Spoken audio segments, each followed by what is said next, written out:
Welcome, ladies and gentlemen, to another edition of Gorilla Blood Radio. My name is Daniel Correa, and as always, with me is Scott NDX from New York City. What's up, Scott? I feel like crap, and I sound even worse. Really? You're coughing like I do. Oh, man, another coughing fit thing again? Yeah, it's been really bad the last few days. I'm on Mucinex right now. I forgot to take any today, so it was pretty rough at work. Yeesh. Yeah, dude. Has it been snowing there yet? Or has it just been really cold? It snowed overnight. Okay. And it was only supposed to snow like 1 to 2 inches, and it looked like it snowed 4 to 6. Oh, gosh. Not really that bad, though. I mean, it's just everything's already been plowed. Everything's pretty clean. Started raining after a while. It's been pretty warm today, so it's not really much to worry about. Right on. Well, yeah, dude, it's been really cold here lately. All of a sudden, it's just got real cold. Man. Yeah. So, I know, it's funny, as I saw something where, we mentioned last week, if you guys listened in, I'm going to be moving to Texas. I saw something from somebody that's out there that said the high in Texas today was like 91 degrees, and that was in the southern tip, right off the Gulf. They can kiss my ass. The low in Texas was up near the Oklahoma Panhandle. It was 7 degrees. What?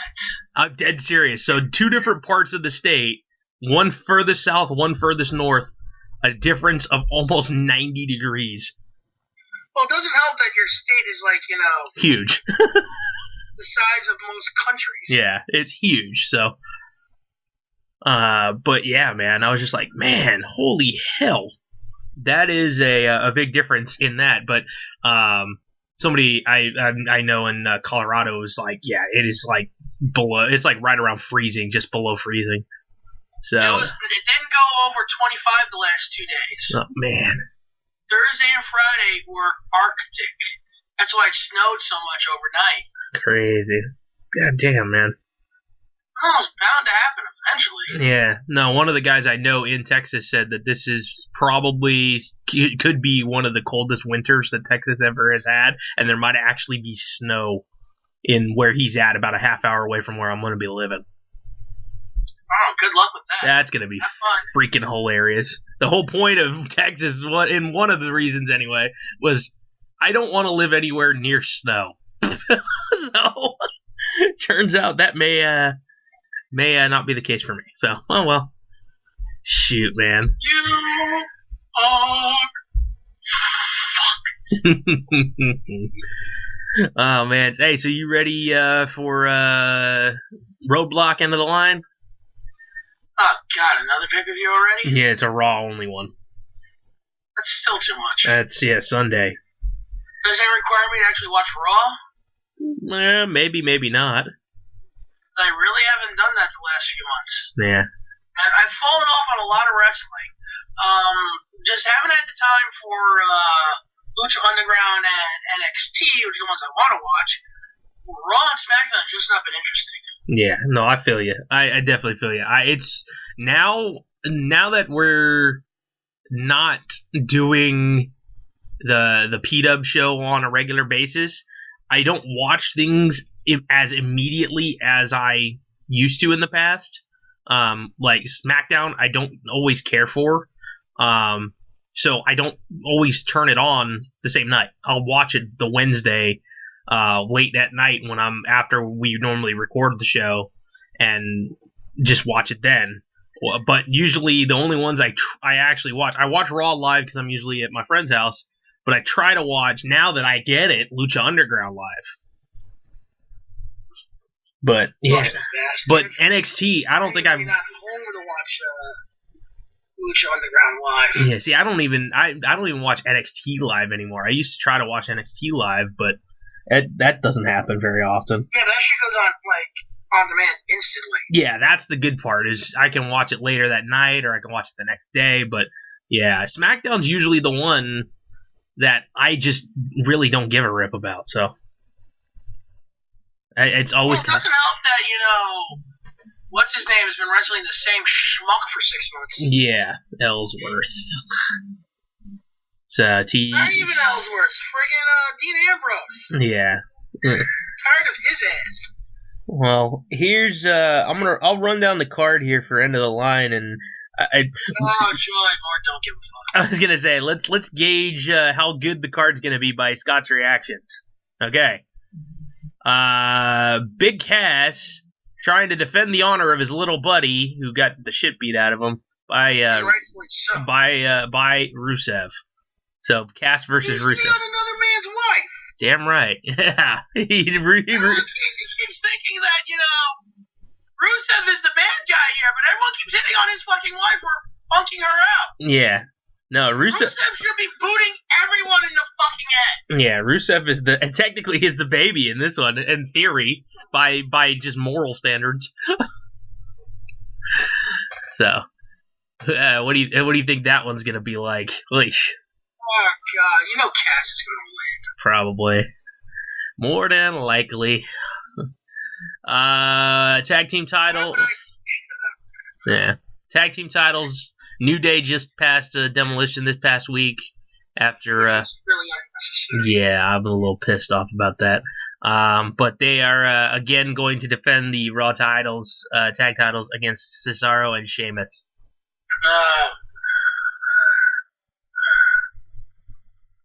I think they drop them this weekend.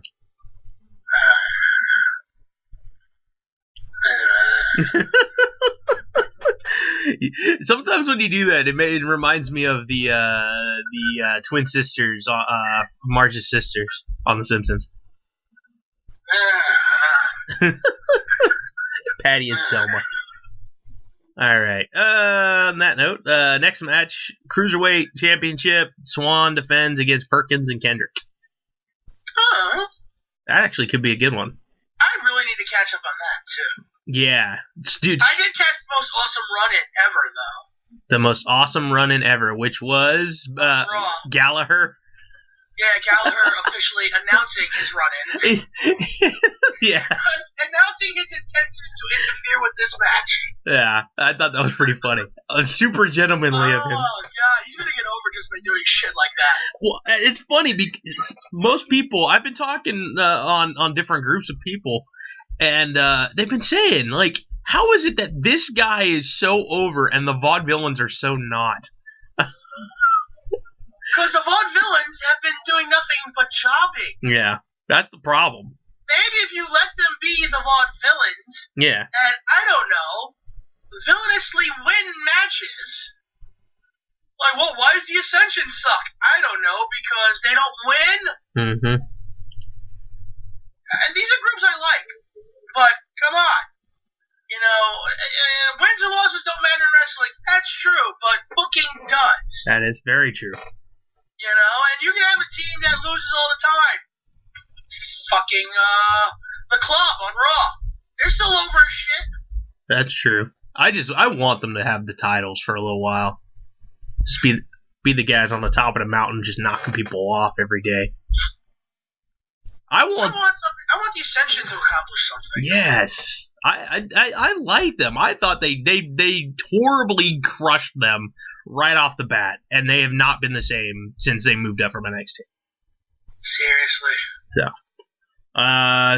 So yeah, Swan, Perkins, and Kendrick should be a good little triple threat for the title there. Let's see. We got a 10-minute time limit. That's the main event of the show. Which one? The triple threat should be the main event of the show. Yeah, it won't be. It'll probably be the curtain jerk. No, well, that should definitely be Rusev and Schmucko. Yeah. Yeah. Per his request and Mick Foley actually granting it, Sami Zayn gets a 10-minute time limit match against Braun Strowman which is just stupid booking altogether. Basically, Mick Foley doesn't want Sami Zayn getting killed. I don't want you to die, but I'm you. I don't want you to die, but I'm you. Fine, you got it. Yeah. Oh, dude, Let's recap of the whole storyline, folks. Dude, well, Monday. For Eva Marie. She's just like, oh, that's it? You're going to trade me for Eva Marie? Fine, I'm going to own fucking SmackDown. Yeah, that's what I thought. He should have just been like, you know what? I'm going to debut by kicking AJ Styles in the bush.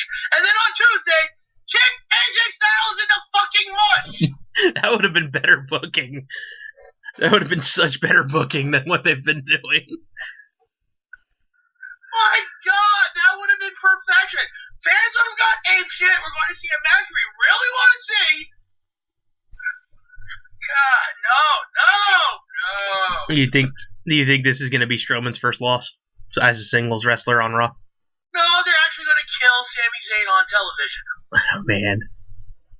I'm trying to think who would they do? Who if it's not Zayn in this match specifically, who beat Strowman in his first match? Like, you'd have to basically have one of the top guys do it. And they're not going to put anybody with him unless it's like Roman for the U.S. title. Oh, God. So. I don't want any of that. Yeah, no, that's ridiculous. But, oh well. We got a little blood feud, quote unquote, boiling over between Rollins and Jericho. Thanks to a bloodless feud? Yeah, thanks to Owens getting the match booked. Enjoy your bloodless feud, guys. Yeah. I think that could be a good match. That could arguably steal the show. Look, I like Jericho as a character lately, but he's still not a great wrestler anymore. He's mainly there to put guys over. Then stop winning. But you know what? That's the problem. Stop putting people over because you've done it all this time. Your credibility went out the window like your scarf. Him and his scarf. You know, is he still wearing the one that Strowman made him keep? Yeah, the one with all the anchors and shit. The captain wheels. It's like, wait, he actually kept that shit. Cool. That's funny. Universal title match. Owens defending against Reigns. Huh? Still a horrible title name. Yeah. I hope and pray to God Roman Reigns doesn't win and become a dual champion. That would be like...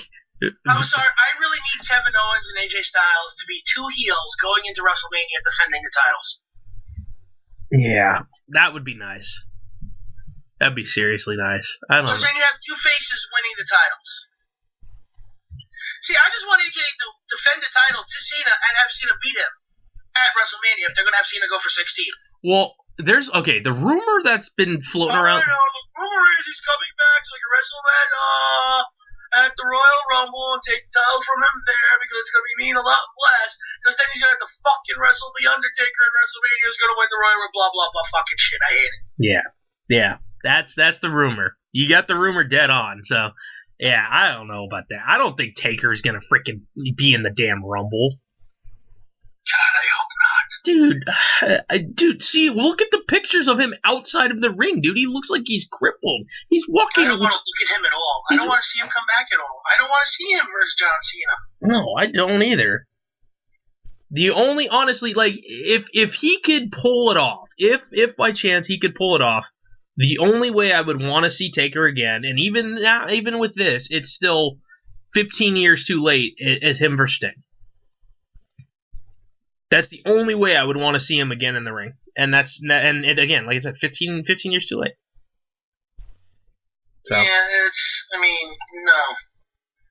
Maybe we did Cena and him 10 years ago instead of Shawn Michaels and him or something. Yeah. Like WrestleMania 25 was Cena and Undertaker. God, imagine how much shit Cena would have taken if he beat the streak. Yeah. The Cena would have had to turn heel. He probably would have lynched and killed. Cena might have had to turn heel if that was the case.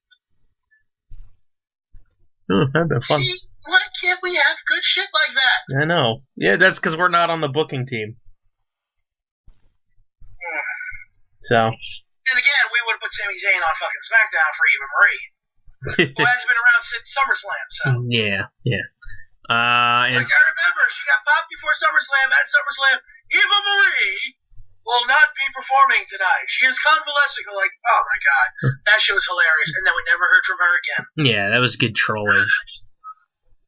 So, Speaking of the women, the last match listed here so far is the Iron Man match for the Raw Women's Championship, Sasha and Charlotte. That could be real good. Honestly, that could end the show. That should end the show. I don't know if they will, but it could theoretically end the show. My hunch is they're still going to do Owens Reigns last. They probably will put this one in the middle, only because then you can roll out Strowman and Zayn or something else in between there to let everybody regain their strength after that match.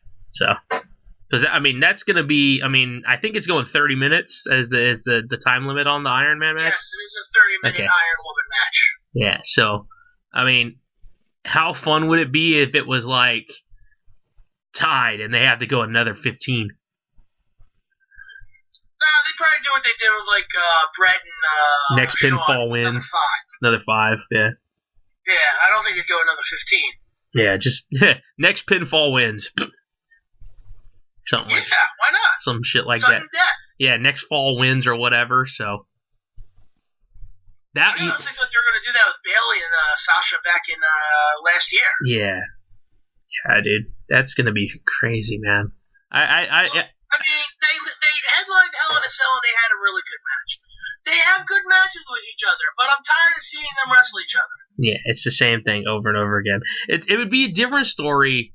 Like, okay, going back to, say, the 80s, when there was no internet, there was one show on television a week, maybe 2.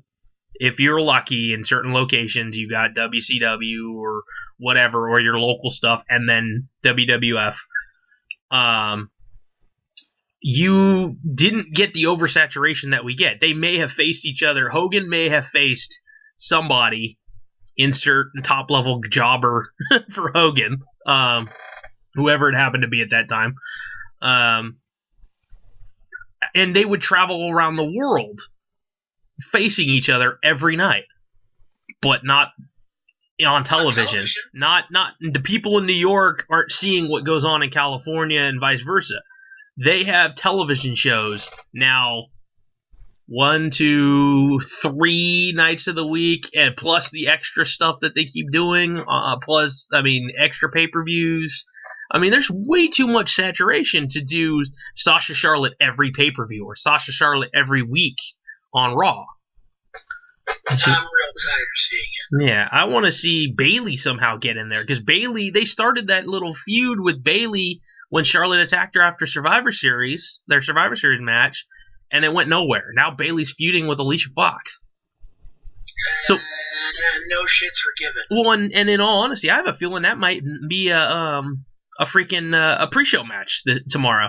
Well, again, spoil the fourth wall. Yay. Man, so. But yeah, I don't know. I'm with you. I am very much with you on that. So yeah, I think, I hope Charlotte holds it. I hope Sasha holds it, rather, so they don't keep playing hot potato. You mean just in general? Yeah. Family holds it?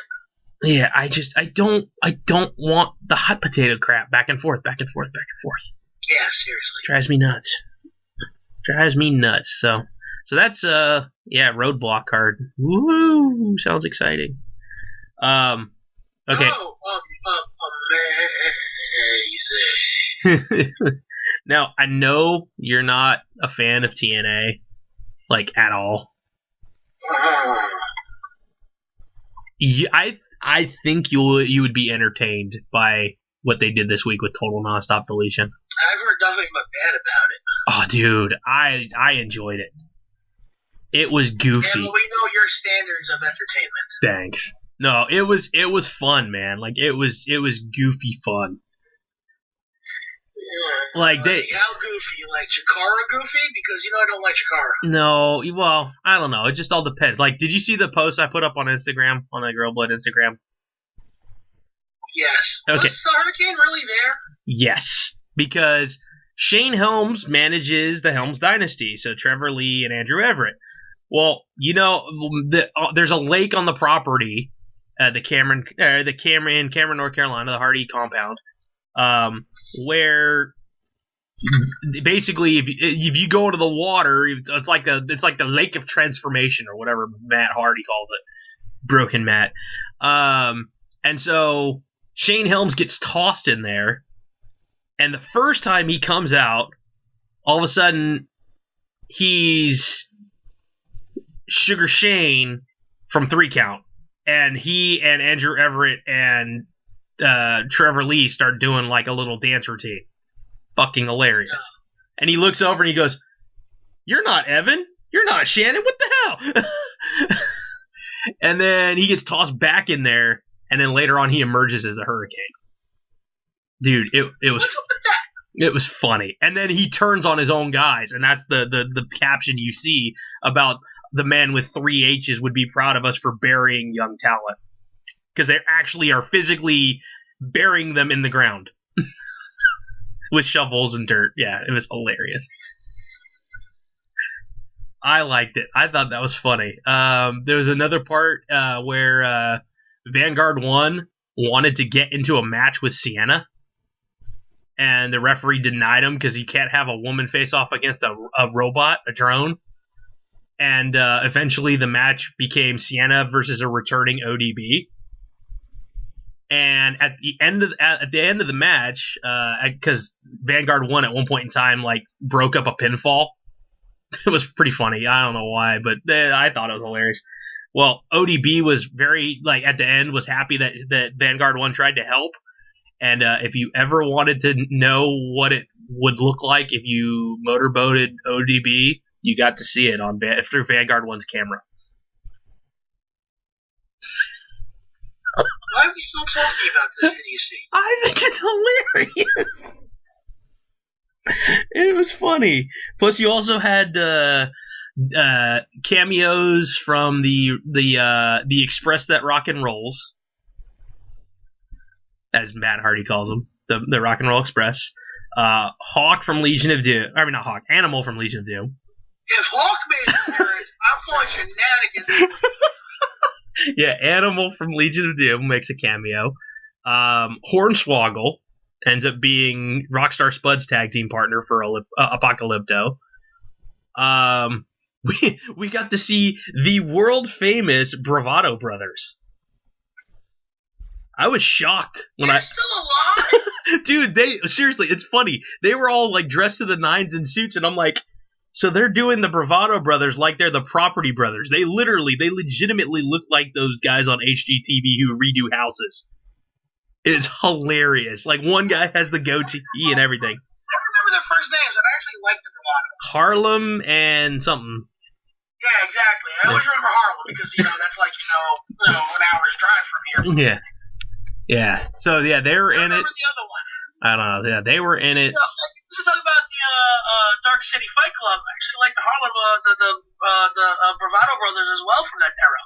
Yeah, they were pretty damn good. So hearing that name all of a sudden, it's like, yeah, they actually were in it for quite a bit. They actually had a good little fight sequence with and Andrew Everett and Trevor Lee. And then there was a world title match between Eddie Edwards and Bobby Lashley that like spilled out into the compound. So they're like fighting in the bushes and shit. It was pretty funny. Yeah, dude. I mean, it was cool. I mean, there's a bunch of random tag teams too, like indie guys, which probably were in Omega or something like that. The DCC show, well, at least Storm showed up from the DCC. I'm trying to go through my head who all. Oh, and yeah, Maxwell Hardy wrestled his first match. Matt Hardy's 1.5-year-old son wrestled his first match, and it was no DQ against Rockstar Spud. This is a thing that really happened. Yes, Senior Benjamin gave a taser shot to Rockstar Spud's back, and Maxwell pinned him. That was it.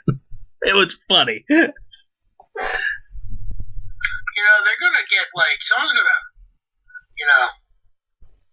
I don't know. Well, I think the funniest part of the whole thing is that Matt Hardy's son, like they taught him the delete signal, like how they just throw your arm out there, delete, delete, delete, delete. He does it now on his own. It's hilarious. Oh boy! I think it's funny. I don't know. Again, you may think ill of it. I know other other That's all I heard you just say. Yeah, other people may not like it, but I liked it. I thought it was fun. Can you do that again instead? What's more interesting? All right, you want to move on to something more interesting then? DVD December? Question mark? Oh shit! Let me go get my list. Okay. So I don't even remember where we left off with DVD December. So I was 8 days in. So I was probably, I don't know, somewhere right ahead of you. I don't remember where I left off. I think I left off watching, I don't know. I think I told you I watched Creed. Probably. I think that's where I left off. Speaking of Creed, I think I'm going to have to contact Best Buy. I haven't gotten my other DVD yet, so... Yeah, because you said you accidentally got 2 copies of that one? Yeah, so I got to contact... Well, I'll check my mail tomorrow if I don't find it in the mail tomorrow, because I'm too lazy to go out there today. Yeah, because it's freezing. Oh, no, it's not bad now. It's probably in the upper 30s, low 40s. Yeah, okay. So it's comfortable-ish. It's not quite freezing yet. So, it was freezing yesterday and the day before, and overnight tonight, last night it was. Shit. It was cold. Right on. So, if I left off with Creed, I got into a cartoon mode. I watched the Angry Birds movie. How was it? It's not that bad, dude. It's actually kind of funny. It's like... I guess the funniest part about it is the whole idea of the Mighty Eagle character. Everybody thinks like the Mighty Eagle is gonna come and save them, and there's like this big old like superhero character. And it's like when they go to find him to save the day, he's like fat and washed up. It's pretty funny. Hulk Hogan? Basically. Yeah, I kind of like that part. That was pretty Alright, fun. I can't say Hulk Hogan's fat. He's still jacked as He's still pretty jacked, yeah. But he's washed up. But so that was good. And then I watched one called Home. That's voiced by the Sheldon from Big Bang Theory. I've actually seen that. Yeah, in theaters. It wasn't that bad. It's just hard to get over his voice. I used to hate that actor, but it overall, as a movie, it was interesting, but it's not something I sit there and watch on a regular basis. No, yeah, Jim Parsons, that's his name, I believe. Yeah, it was good. I again, it's hard to get over his voice because I'm so used to the Big Bang Theory. I love that show. So it's just totally different to see him. I actually thought he was a pretty decent voice actor, even though he just played himself. Basically, yeah. So, but yeah, not a terrible movie. I kind of like the idea of like him using all the materials from like the 7-Eleven, the Slurpee machine and shit to make the car fly. I thought that's kind of neat. Like, okay, that's ingenious. I watched, and then afterwards I watched a couple of feel-good movies. I watched something called 23 Blast. High school football player ends up getting an infection on his face that gets into his eyes, and he goes blind. And basically, the coach has this harebrained idea, because he was like the stud wide receiver, so obviously he can't run, he can't catch. Gives this harebrained idea that, hey, we're going to put you at center, because you still have a mind for football, and you're still better than like anybody else we got on this team, and you want it so bad. So I thought that was kind of neat. It's based off a true story too, which is kind of cool. And then I watched another based off a true story called Life of a King, and Cuba Gooding Jr. plays a convict who was released from prison, and inside the joint he learned how to play chess. And after trying to get his life on the right track as a janitor, actually winds up making friends with a bunch of kids that were in the detention, and tries to kind of teach them about life through chess. I thought that was kind of neat. It's a good little movie. It's on Netflix. So, well, all 4 of these are on Netflix. So yeah, that's where I'm at. I'm behind right now. I haven't done shit the last 2 days when it comes to watching movies. I've been. Oh, don't worry, neither have I. I mean, it is officially the 17th at the moment. It'll be the 18th soon. And, I'm still on 16. But hey, I got 16. Hey, you're ahead of me, so. Alright, so I ended with the Times of the Blue and Dead was actually what I was going to say. Mm-hmm. Wow. As if this day wasn't fucked up enough as it was. That just happened, and it's been recorded. Yeah, it's all good. Fucking hell. I want this day over. Roderick Tombs of the Blind Dead. Oh my god, okay. Bad. Tombs of the Blind Dead, which is a series of 4 films that ended with Night of the Seagulls. And I just happened to watch those 4 movies on December 8th, which was just before we recorded this. Yep, okay. So then, after we did the radio show, I watched The Bourne Legacy. Nice. I don't know about that. It's like the first hour was kind of unnecessary. A lot of nothing happening. Really, a lot of nothing happening at all. All those movies kind of blend together. I mean, it's like they're chasing after Jason Bourne. Okay, cool, he kills a bunch of people and whatever. Oh, don't worry, there's actually a Jason Bourne movie that came out. So there's 4 of him, and one with the Bourne Legacy with, there's like 9 of you out there. Okay. Oh, and they all take pills. Oh, fun. Yeah, I know. Whatever. Okay, and then I watched Lady Frankenstein, which was a pretty bad Italian horror film from the 1970s. Nice. But bad in a way I enjoyed. And then there was Slime City, which was just bad. The Brides of Dracula and Curse of the Werewolf, which was 2 Hammer films from this Hammer box set that I got. And then to finally close it off after watching the 3rd movie in the same night, unofficially the 13th, because I didn't fall asleep yet, even though technically I watched on the 14th, I still count it as the 13th. Shut up. Invasion of the Body Snatchers, 1978. Nice. Yeah. That movie's still freaky as all hell. Yep. And since then, I've watched Willy Wonka and the Chocolate Factory, which was full of nostalgia and feels. I want to Golden Goose now. I didn't hear that because I was talking. I want to Golden Goose now. Man, that's a bad egg. Yep. And Edward Scissorhands. Hey, I like that movie. Yeah, I've watched 2 films that I've liked since childhood, 2 good, entertaining films. Yeah, those are good ones. I gotta figure out. Plus, that fits the price of it, so that's never a bad thing. Yes. Now, I gotta ask. Okay, I saw Star Wars, the Rogue One. Should I count that Should I count that on my list? No. Because it's not a DVD. It's not a home thing. Yeah. Okay, that's what I kind of figured. That's why I didn't put it down. But I did see Rogue One, so. Shut up! You'll see it soon enough. Go tomorrow. Go see it. You need to be able to move. Yeah, so I it sucks right now. It was a long day at work. Man. Yeah, I've said it before. I have No Holds Barred, brand new, still in the packaging. Gotta watch that.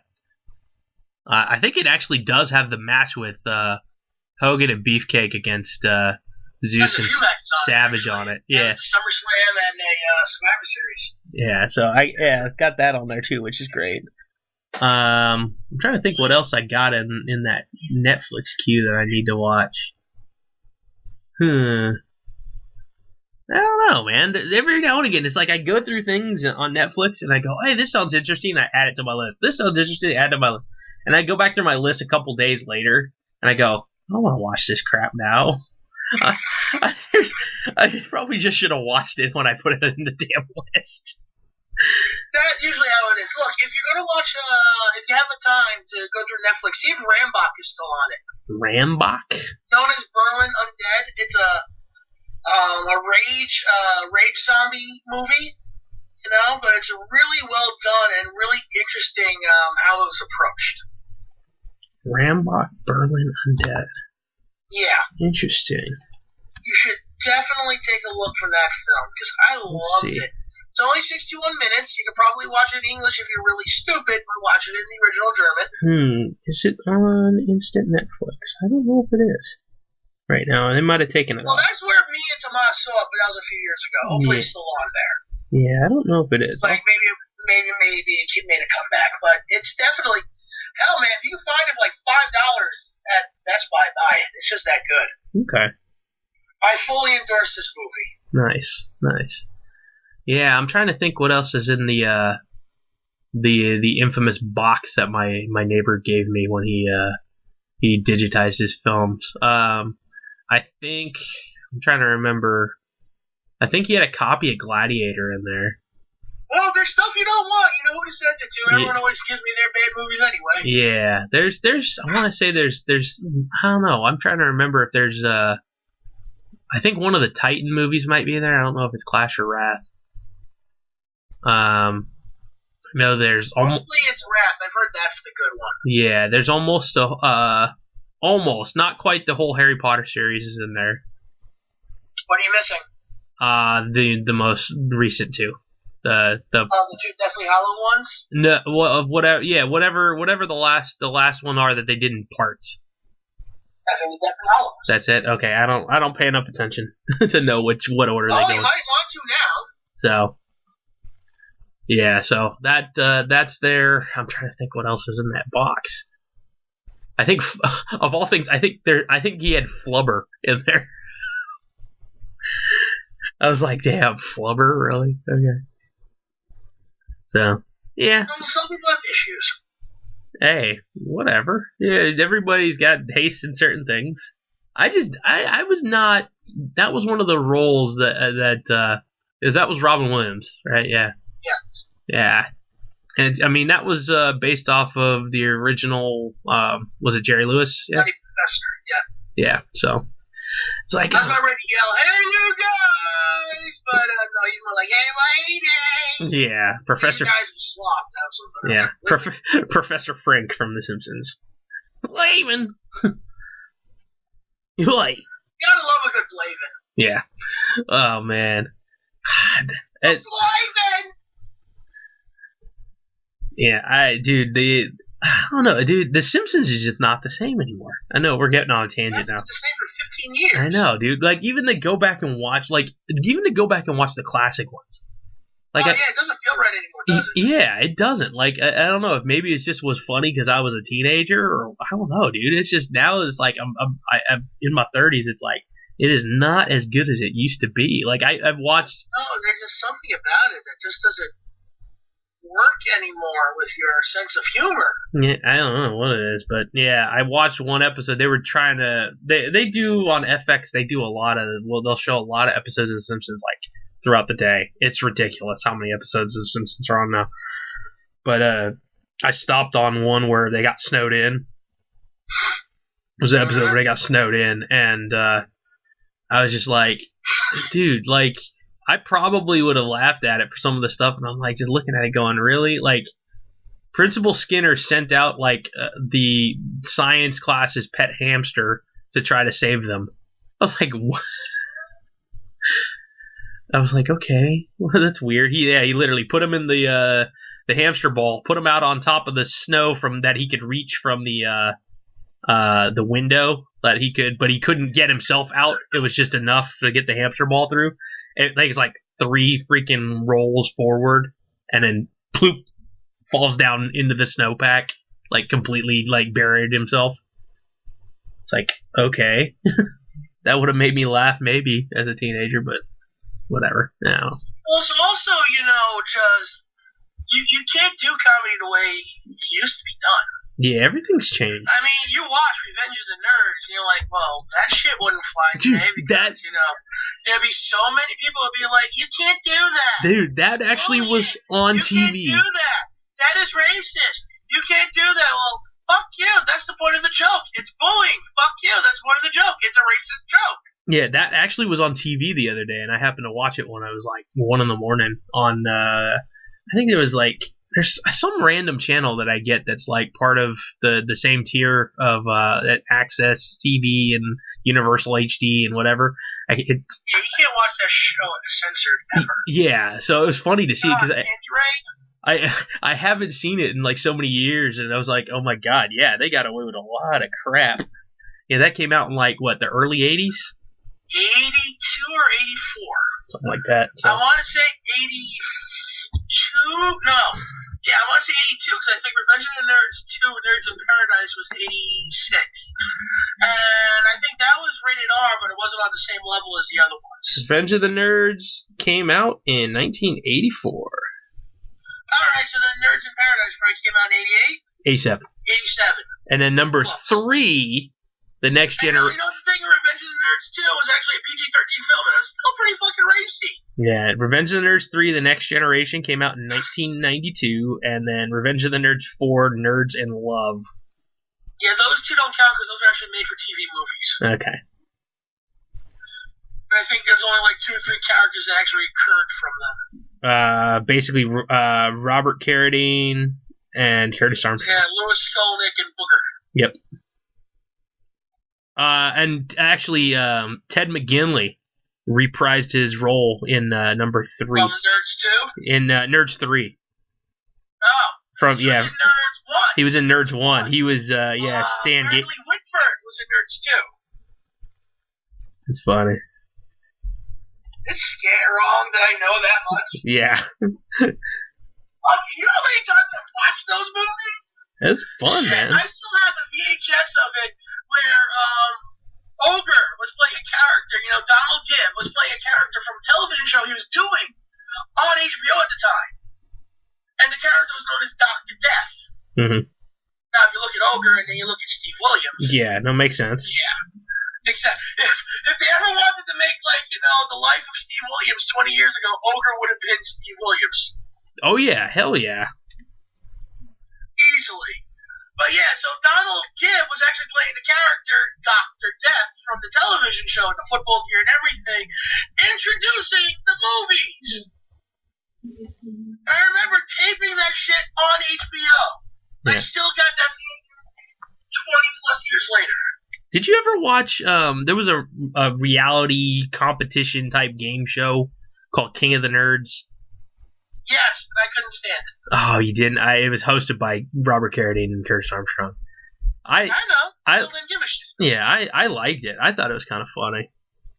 It was. It had some moments where it was just like, ugh, whatever, but I thought it was kind of fun. So. You know, it's all about the movies, man. You know, Worms Irby, the 15-year-old in the first film. Yeah, that was pretty funny. Yeah, and then he. Ogre becoming a nerd at the end. Ogre. I never get tired of that.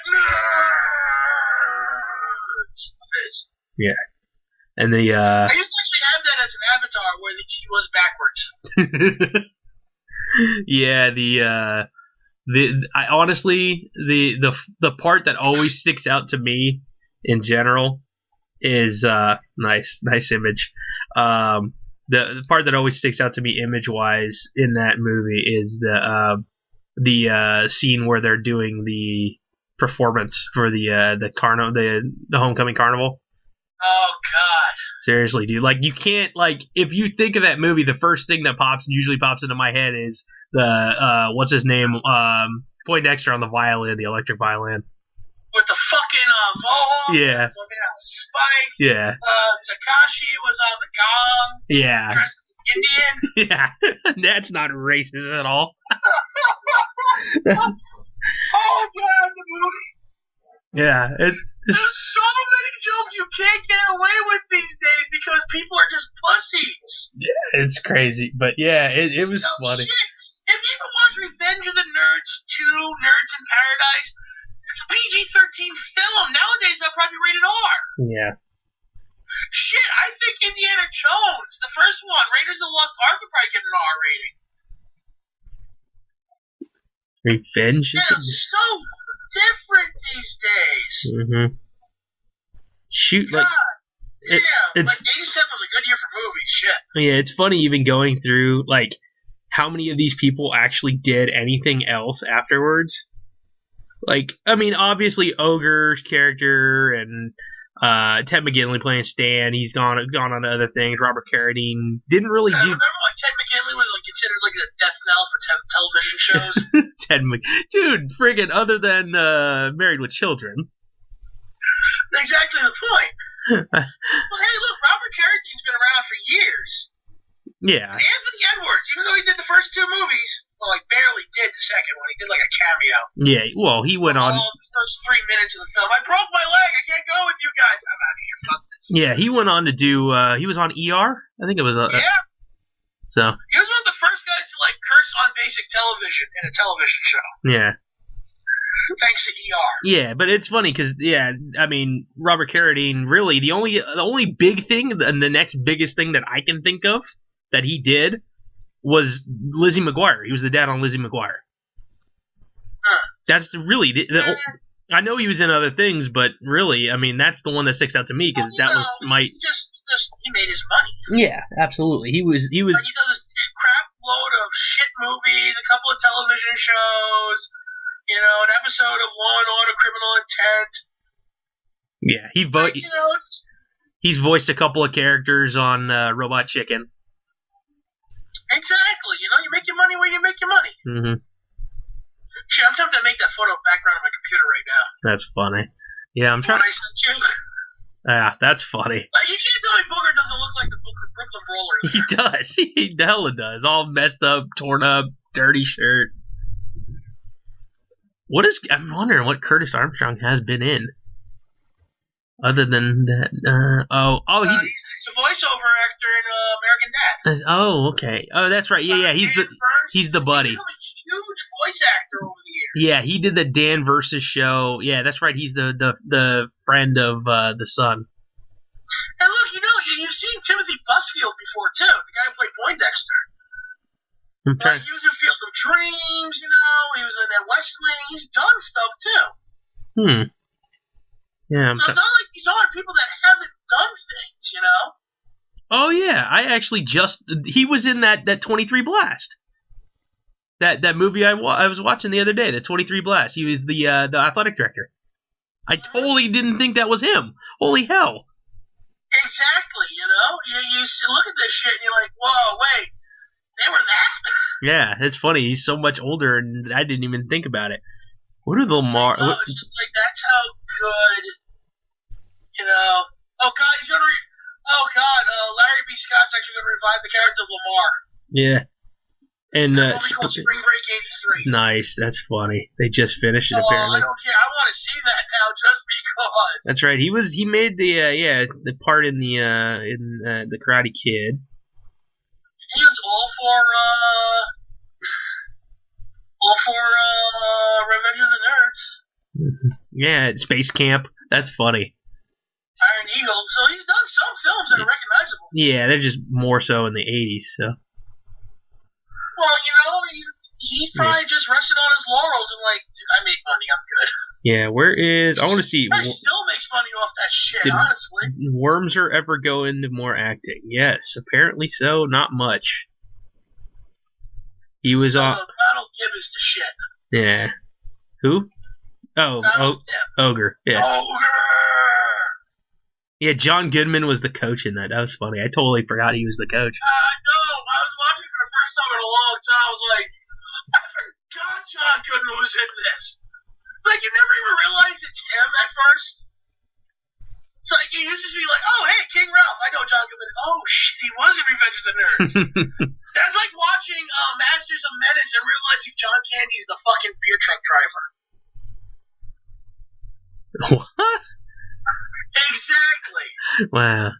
Apparently, Ogre's... Masters of Menace. I think we spoke about this, if not.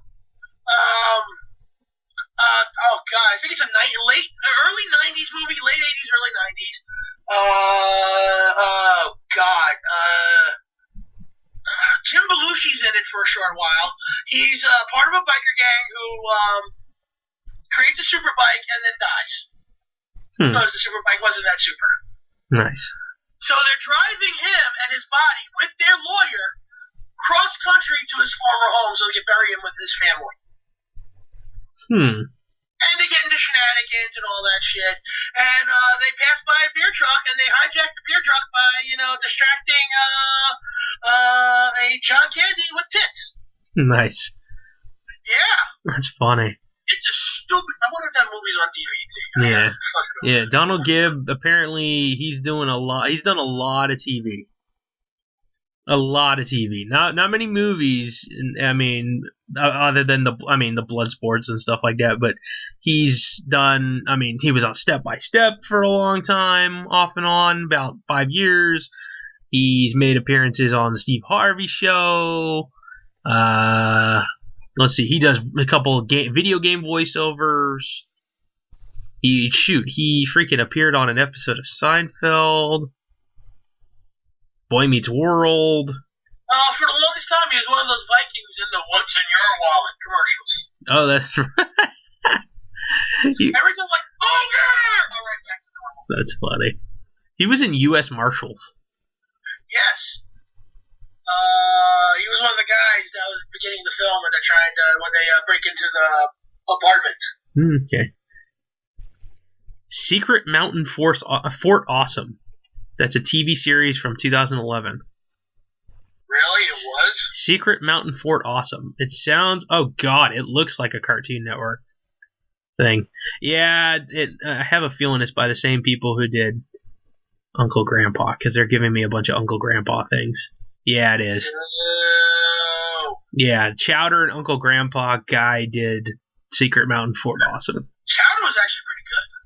I've never watched it. I've never watched any of those.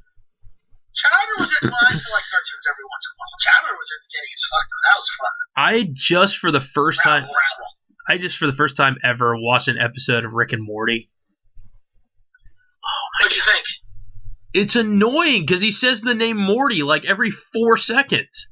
See, I own the first season. I love that shit. It drives me nuts. Like I watched one episode and I was like, oh my god, like he's always drunk. And it's not like there's a difference between Archer drunk and Morty drunk. Or Ralph, whatever, Rick drunk, I'm sorry. It's like he's slurring over every single sentence he has. Whereas at least Archer is sober like half the time. Yeah, but I hate Archer's voice. I know you do. So, but I just dislike that voice actor. I know. God damn it, the thing does look like it's on DVD, but it doesn't look like any copies exist in the world. Oh, man. I'm gonna have to try and find my VHS of this shit now. See, now the one... I think it's on a VHS with Fern Gully. Oh, God, Fern Gully. Yeah, that's a 1-2 punch, right?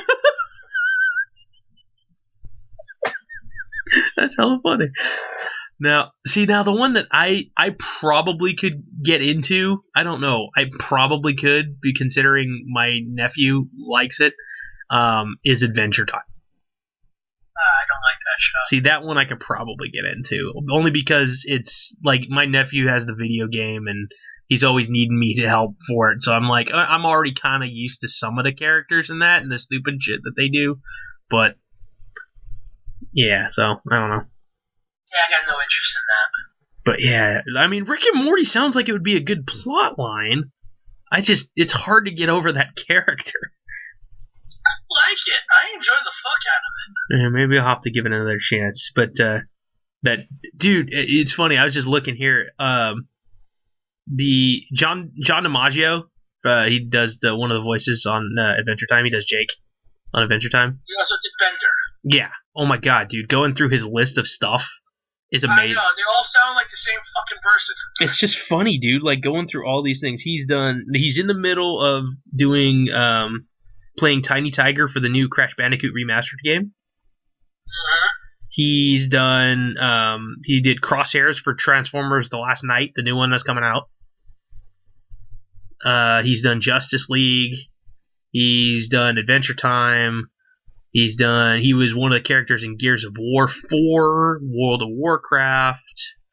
Was he in Batman Brave and the Bold? Was he in Batman Brave and the Bold? He was in The Killing Joke. He played Francesco in Killing Joke. Let me see. I want to say Batman Brave and the Bold. He was friggin'. I want to say he was Aquaman. He was Aquaman, Gorilla Grodd, and Faceless Grodd. Sorry, I don't know DC Comics very well. Grodd, Gorilla Grodd, and Faceless Hunter. So, and occasionally the other characters, once in a while, Mr. Freeze and Hellgramite. I don't know. There's a character named Hellgramite. So, from Batman the Brave and the Bold. Let's see. He played somebody in Ben 10. Everyone's played somebody in Ben 10 except for like you and I. Yeah. He's in American Dad, or was in American Dad. He was on that Dan Versus show. He's on the Mad TV show. Dude, he's like all over the place. Holy hell. Yeah, I mean, he does a lot of work. Oh wait, dude, he was in Wreck-It Ralph. He was what? He was Beard Papa. I don't know who that is. I don't know that character. Let's see. No photo available. Google it! Let's see. Beard Papa.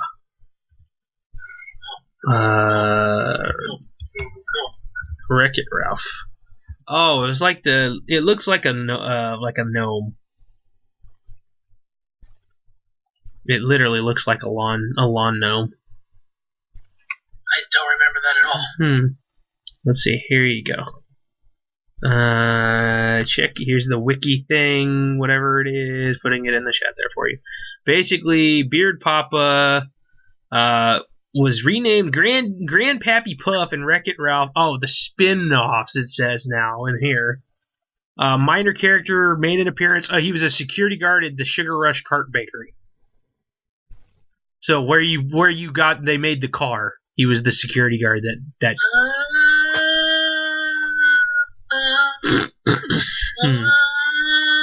Different. Okay. He's been in a couple Scooby Doos. He was on that show Generator Rex. He played Hugo the Abominable Snowman on the Looney Tunes show. That's funny.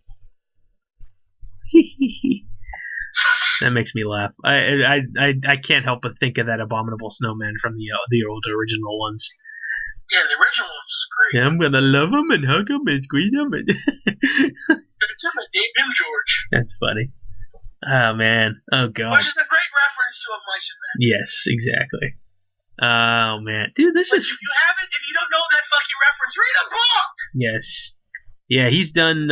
He also played in Lego DC Comics Batman Beleaguered. It was a TV short. He played Lex Luthor and the Joker. Whoa. He was in Batman Assault on Arkham, a little video where he was King Shark. I don't know who that is. Okay. He played Galactus in Hulk and Agents of Smash TV series. I don't recall that. Let's see. Then again, I didn't see every episode, and I really didn't concentrate on the ones I did. Yeah. Let's see. He also played Deathstroke in another one in the Lego DC Justice League vs. Bizarro League. Avengers Assemble, he played Wrecker and Galactus. Batman Unlimited, he played Killer Croc. Avengers Assemble was a good show because it felt like an actual Avengers and Marvel comic show. Yeah. And season 3 looked like they were going to lead up to Surtur from Muspelheim, that giant fiery realm for the Thor, and maybe it would have like a Ragnarok-like storyline. Nice. Oh, dude, that's funny. He was in the TV movie If You Give a Mouse a Cookie. You remember that book growing up? No. Oh man, yeah, it was a little book. It was just like, if you give a mouse a cookie, he'll probably want a glass of milk, and it was like this, everything leading on to something else. But he plays a little dog in it. I was like, that's funny. That was one of the stories that we had read to at like story time at the library growing up, at least for me at my school.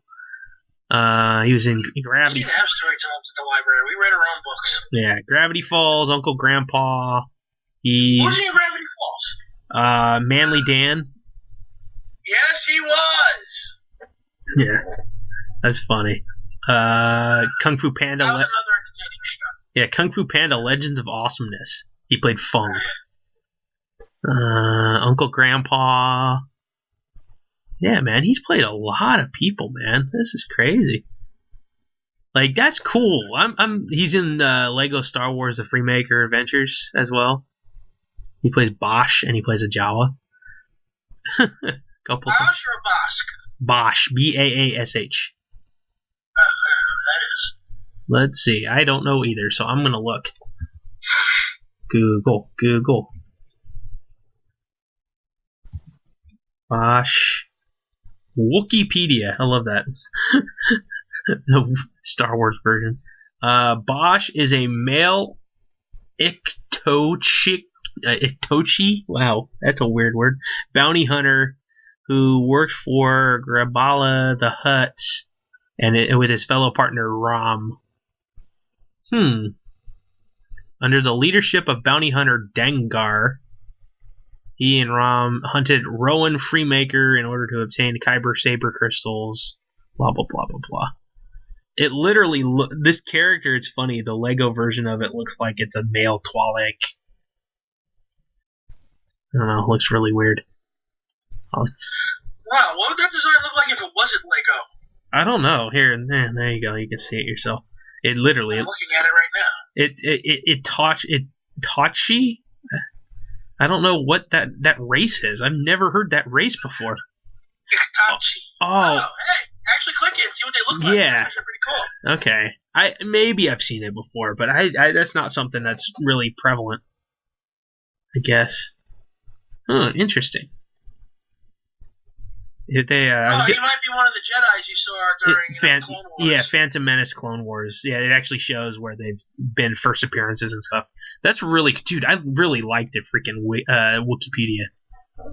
It's kind of cool, dude. Like, I've been watching things on YouTube that, like, go into details. Like, one guy, I'm trying to think of the freaking character's name now, the guy who does the narration. He goes through, like, 10 random Jedis who turn their back on the Jedi Order and like goes into the history of each of them. I was like, dude, this is kind of cool. Because there's certain things I don't know the extended universe very well, but well, most of the extended universe is no longer part of the universe. It's not canon anymore since Disney. Yeah, Disney freaking taken over. So every fucking comic. Yeah. Every fucking book up until 2015. Nope. Yeah. Well, yeah, it's a trip, but I still, there's people out there who are gonna still take it as something. So, man. I know. I own most of the books. Yeah, it's funny. The ones that I read were. I'm trying to remember. It was the I can't remember what the official series was called, but the ones Timothy Zahn, I think was the name. The Dark Force trilogy. That's okay. I remember reading those. Dark Force Rising. With the kids, right? Yeah. Yeah, Grand Admiral Thrawn, and that cloned Jedi, that cloned Sith Lord thing. I'm trying to think why. I'm trying to remember which ones because I don't have them. I don't think I have them anymore. Or maybe I borrowed a couple. I still got them. They were the first Star Wars books I ever read, actually. Yeah, because I remember reading the ones with the twins and Lobaka. That was after they killed Chewbacca. Yeah, Chewbacca's nephew, Loey. And then there was R2-D2 was still around, but there was like a different version of C-3PO, but it was like literally like a small like thing the size of like the mouse for your computer that was like clipped onto somebody's belt and it would just make random comments. At least that's the way they described it, and I saw it in my head. Yeah, it was known as the Thrawn trilogy: Heir to the Empire, Dark Force Rising, Last Command. That was probably what you read. Maybe that was it. He's also done the Hand of Thrawn series, which was Spectre of the Past and the Vision of the Future. And the other novels that he wrote was Fool's Bargain, Survivor's Quest, which I think I have, Outbound Flight, which I think these were all prequel books, Allegiance, Choices of One, Scoundrels, and it looks like they're putting Thrawn back into continuity because he's writing a new novel for him that's coming out in April. Okay. So these ones actually have the ones that I'm thinking of actually isn't this series, but I did read this series. The Dark Force Rising, the other ones too. Yeah. I'm trying to think of the ones with the. Let me see. Well, there's a lot of ones with the kids. I mean, they're pretty prevalent once they were born. Janus. I mean, shit. I think the Thrawn trilogy also introduced us to Mara Jade. Yes. Became Luke's wife. Yes. Who now doesn't exist anymore. Let's see. Jaina Solo. Let's see. I'm looking it up to see if I can find the stuff here. Blah blah blah blah blah. Childhood. I want to see the novels. Come on, can you tell me which novels? God damn it. Notes and references. Rogue 11. No, that's not what I want. Dark Force Rising. Was it? I don't remember it being Dark Force Rising off the top of my head. First mention in Heir of the Empire. Mention only in Dark Force Rising. Crystal Star. No. Was it Young Jedi Knights? It might have been Young Jedi Knights. That was their little solo series. Yeah, that Heirs to the Force. Okay, yeah, that's what I read. Heirs to the Force, and yeah, I read some of those. Oddly enough, those are like the only Star Wars books I never really went after. Yeah. So I have none of those, but like all the other novels, like Truce at Bakura, Dark Star, all those other Jesus Christ, I got like draws of them because I have no bookshelf space. Mm-hmm. You know, the last one I read was Death Star. Like, I got so many of them that I haven't read yet because I'm just being lazy about it. And a lot of people complained about Death Star because a lot of the dialogue came from the movie. They're like, well, the whole point of it was literally taking place while the Death Star was in the middle of being built, completed, and blown the fuck up. Yeah, because they changed some things. I mean, a lot of different things here. Because yeah, there's another one like how Kylo Ren basically killed everybody and was expelled, whatever, from Skywalker. Well, there was a kid in this series, Brackus, and again, he basically, yeah, that was another one. So yeah, that's pretty funny. Oh man. You know, and then you look at some of the kids, like they had the twins, and then they had Anakin Solo. Yeah, they had the extra one, which it's funny because Jason. What was it, Jaden and Jace? Jason and Jaina. Oh, okay, Jason and Jaina. I was close. Yeah, and Jason is the one who turned to the dark side of those guys, of the twins. Mm-hmm. Yeah, and then Luke and Mara Jade's kid. Let me see. Mara Jade Skywalker. There we go. Come on. Thank you. Stupid thing. Again, more Star Wars. I'm not Star Wars, I swear to God. Nothing wrong with that. Yeah. Dude, you know what's funny? The one character that I really don't know much about in general, and I should probably look it up because it was only in one thing that I can remember, was that Star Wars fighting game for the PlayStation. Was that Arden Lin. That might have been only for the maybe PlayStation. I'm gonna. I remember. Jesus Christ. Wasn't there a game that had like the Force in the title of some sort? Like a first-person Jedi game. Something like that. Yeah. I remember they actually took that character and made some books about him to turn him into canon. Really? Huh.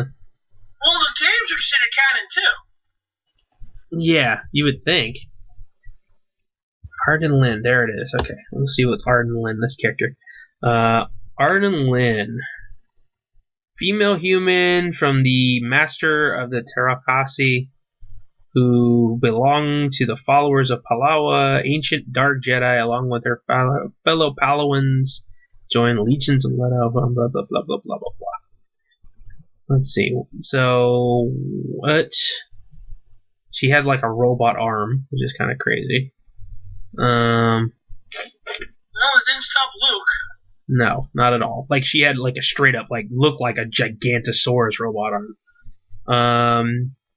She made appearances in the Old Republic and the Codex entries, and the game was her first appearance. It doesn't really have much in that other than probably because she was just made for the game. Interesting, but they have a whole backstory for her, which is great. That's kind of cool.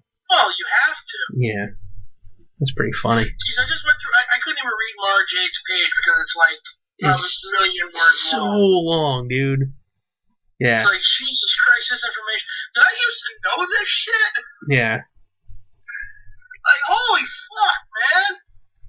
Like, I've read so many stories. I'm like, Jesus Christ. I've read Dark Apprentice. I've read Champions of the Force, Children of the Jedi, Darksaber. I think I've read Planet of Twilight Before the Storm.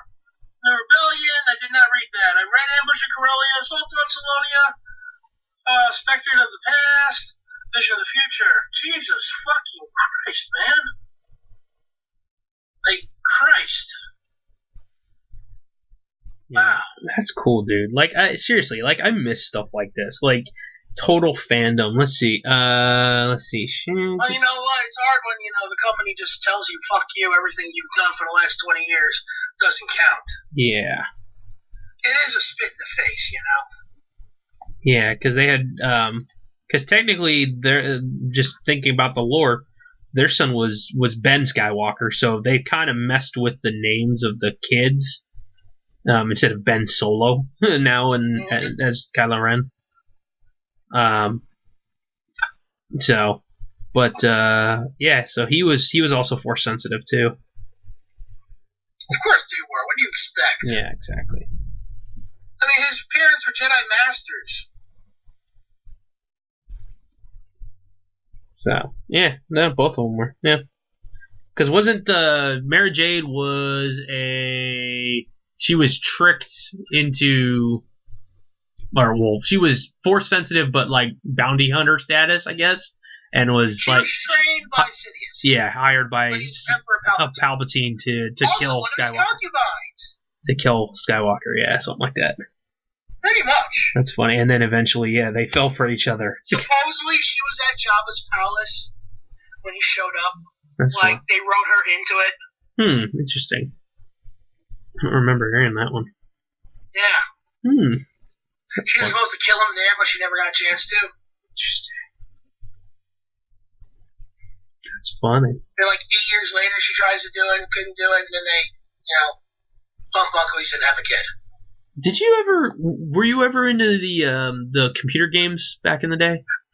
Nah, I was never a computer game player. Oh man, because I remember playing like the Star Wars Dark Forces. It was like the first person shooter, kind of like, it looked like Doom. It was like a DOS game. That one was pretty fun. That one was good. I remember my uncle had one of the flight simulators, and I couldn't figure those out. I just was not good at flight simulators. I'm still not good at flight simulators. Don't worry, I've never tried one. Oh man, yeah, they're terrible. Oh my god. Pod Racer, dude, the Pod Racer game for the arcade was pretty cool. Did you ever play that? No. Honestly, the only games I ever played was like, back in on the Super Nintendo. Oh, Super Star Wars. Yeah. I think I still have Super Return of the Jedi. That's funny. Yeah, no, the pod racing game was like any other racing game, but the one in the arcade, you actually sat in the cockpit of the pod racer, and you actually had to pull the levers forward, and if you wanted to go right, you pulled back on the right throttle, and you turned right. If you wanted to go left, you pulled back on the left one, and you put the right one forward, and you went left. It was so cool. That actually sounds pretty fun. It was, dude. It was really fun. And if I ever like won a shit ton of money and like had like the super awesomest man cave arcade, that would probably be one that would be in them now that I'm thinking about it, and like happy memories. So it has that feel like Cruis'n USA, those kind of games. Like, but instead of it being the wheel, that's pretty neat. Man, I'm missing old video games, man. I'm getting all nostalgic here because I gotta go through. Now that I'm moving, I'm gonna go through my parents' attic and see if I can find my old systems. Bring them with me. Yeah, that's always a good thing. Yeah, because I was looking at you know how they had that new Nintendo thing that Nintendo 30 games in it. Yeah. I would love to find one if possible. I remember I saw one for the Sega Genesis. Yeah. Of course, the one that didn't sell out for the Atari 2600. Yeah, I actually still have an Atari 2600 that works. Oh shit, you motherfucker! Yeah, it was my brother's back in the day. Or the family's, but basically my brother played it. So that was the first game system I ever played, really growing up, and like. The best game that we had, I think, was like the Smurfs, and it was like walk, walk, walk, jump over a fence, walk, walk, walk. Here's a bird trying to dive bomb you, jump over it. Like it was so simple, but at the time it was pretty cool. But yeah, I still have it upstairs. I know exactly where that one is upstairs because I just saw it when I was going through stuff the other day.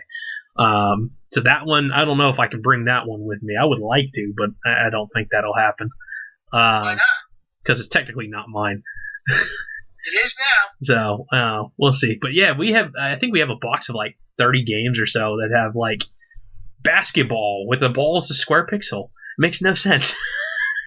Remember in the boxing game where it's literally just three balls and two sticks? Yeah, there's bunches. Yeah, some of them are really bad. Like Kaboom. Do you remember Kaboom? No, I don't, but I want to. Yeah, it was like... I was very tempted to buy that Atari set. Yeah. It was $80. Oh, jeez. Yeah. It was on sale for $50, but I didn't feel like spending $50 on it right then. Yeah. I really want the Nintendo one. But yeah, they're super sold out right now, man. Shoot. Of course they are. It's also like half the size of an actual Nintendo. Yeah, I know, it's kind of funny. But yeah, no, that Kaboom game was like criminals trying to like drop bombs, and you had to like be the police officer trying to catch them so people didn't get blown up or something like that. Nice. And then there was another one that was like, I think it was called like Keystone Capers or something like that, or because Keystone Cops was the name of the TV show. Keystone Capers was something else. But basically, you were trying not to get caught by the police officer, and you're literally like, it's like 2 levels, like legitimately 2 levels going straight across the screen, and you literally were running, and occasionally, if a cop was coming, you could like run up a flight of stairs to go to the upper level and then run down, and it was just like a game of tag. It was like so cool. I mean, it kind of felt like you. Did you ever play the Home Alone game on the Super Nintendo or the Genesis? No. Oh my god, that game was so much fun. That game was one of those things where you're running around the house trying to avoid the criminals in Home Alone, and you are collecting different things that you can put down as traps somewhere, anywhere, and you're basically trying to last like, I think it's like 25 minutes total gameplay time. And most of the time, you couldn't. It was so damn hard because you'd get cornered if you didn't put a trap in the right spot. You end up getting cornered and pinned. Like, you can actually climb across and go to the tree house and run down in the basement. And so, oh, dude, it was cool. Such a fun little game. Yeah. So, but yeah, I have a Nintendo. I have a Genesis. I'm jealous that you have an original Nintendo. I regret selling mine. Yeah, it didn't work very well, but I mean, it was one of those things where like you probably have to try 8 to 10 times just to get a game to work. Okay, still, it's a Nintendo. True. Yeah. Well, they have like new systems that they make so you can play old Nintendo games. Yeah, I've seen some of those before. So yeah, that's another thing. I've been seeing a lot more things pop up on the Indiegogo and Kickstarter and all that kind of shit lately, where more of those things are starting to pop up, where you can get like one console that plays everything, and it's like essentially, how they have all the ROM programs and stuff for your computer. Uh-huh. Basically, it's like a little individual device that has every player built into one system, and you just load. All you do is you load ROMs into it, and you can play any system up until like PlayStation 2. Nice. Yeah, some of them are coming up pretty good. I was just like, damn, man, this is so cool. And some of them, if you get in now, like you have to spend like $35 or $40 or maybe 50, I don't know. And then you'll get it in like, the only unfortunate part is you're getting in on the ground floor, so you're not going to get it for 6 months. You won't get it till like summer. But I'm like, damn, because I still have to build them and stuff. But I'm like, damn, that would be so cool. Yeah, I know, it's the only problem, like supporting a Kickstarter. Yeah. You just gotta wait until it's done. Like that, I did that with the comic book, the Headlocked comic, and it took them. I donated money, and like a year and a half later, I finally got the comic book. So. Yeah, I know. Some people have to wait a long freaking time for that shit. Yeah, but no, it's worth it. It's a good book. Yeah, man, I'm like, I would like to have all my systems and a nice, cool setup and all that kind of stuff, but. I'd love to have my Super Nintendo available at all times, either one of them. But yeah, I like to rub that in that I got two. Nice. I know, but I'm just too lazy for that. You got it in storage somewhere? Well, I got one in the original box because I found one in the original box in the garbage incinerator in my floor. What? Yeah, about, I don't know, a year and a half ago, I'm going to throw something out, and I see a Super Nintendo box. I'm like, oh, shit, that's cool, and I pick it up, just because, you know? I'm like, no, that can't be. It's like, it was heavy. Like, oh, they probably dumped some garbage in there, but I got to check, so I open it up. Styrofoam. What? Pull the styrofoam out. Cords. I'm bringing this into my apartment. What's this? So I go back to my apartment and pull out a fucking Super Nintendo. Wow. In the box. Okay, here's one joke that I still think you'll like, and even no matter how old you get, from The Simpsons.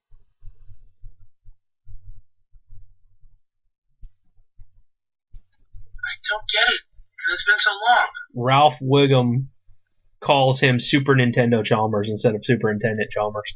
Oh, yeah. Okay, that's cute. I thought that was hilarious. I was like, oh my god, that's so funny. Yeah, somebody actually put a sticker of Superintendent Chalmers on a Super Nintendo. It was freaking hilarious.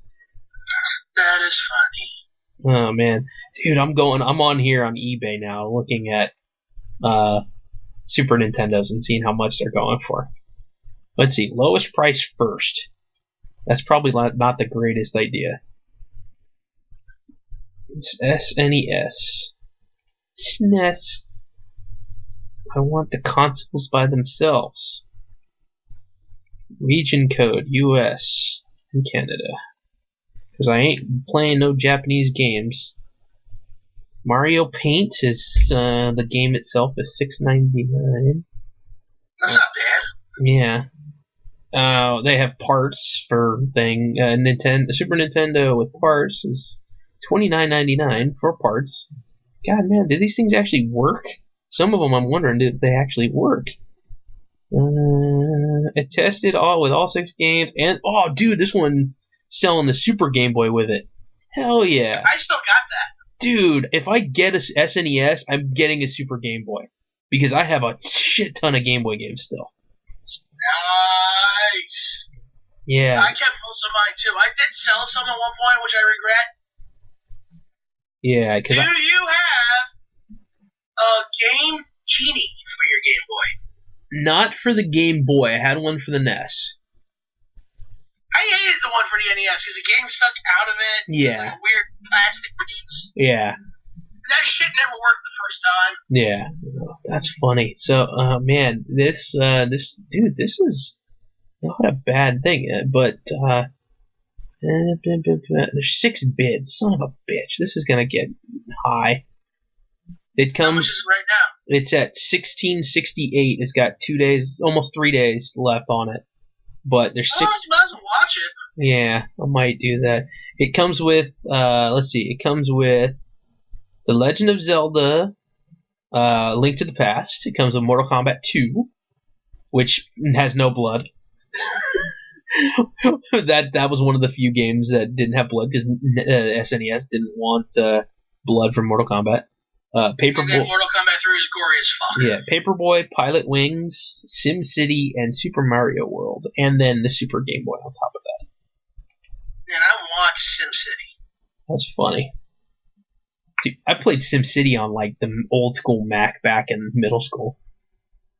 You know what I got for speaking of Paperboy, I got a Game Boy version of that. Yeah, I do too. I have that one. That's fun. I'm trying to, dude. You know what? I feel like getting out my Game Boy games now and seeing what I got. Dude. You know, my Game Boy games and my freaking Game Boy Advance games. I don't have a lot, but I got some good ones. One of the best Game Boy games that I owned was Mario Land 2, 6 Golden Coins. Damn Skippy. Dude, I freaking love that game. That was the first ever appearance of Wario. And, dude, ever since then, Wario's been a mainstay, and it's awesome. I'm so glad they did that. That was one of the tougher Mario games. I mean, it was like the whole new animation style. Way better. It was so smooth too. Way better than the Super Mario, the original Super Mario World, or not Super Mario Land. Don't diss the Super Mario Land. It was a good game. It just looked totally different. It was like very, very old school design. Super Mario Land looked very much like the original Mario from Donkey Kong days. Yeah, it was very, very simplified. It was very blocky. It was like it was 4-bit to the extreme. Yeah, throughout working with the system over the years, though, like they really figured out how to make those bits work. Yeah. And Super Mario Land 2, the 6 golden coins, and Super Mario Land 3, Wario Land. Oh my fucking god, I love that game. Yeah, I never played the Wario Land one, but yeah, man. Oh my god, Jesus. Let's see. Dude, what is this thing? Something came up. It's called. Look for one of those. Okay. Something just came up here on one of the eBay searches. I was looking for SNES.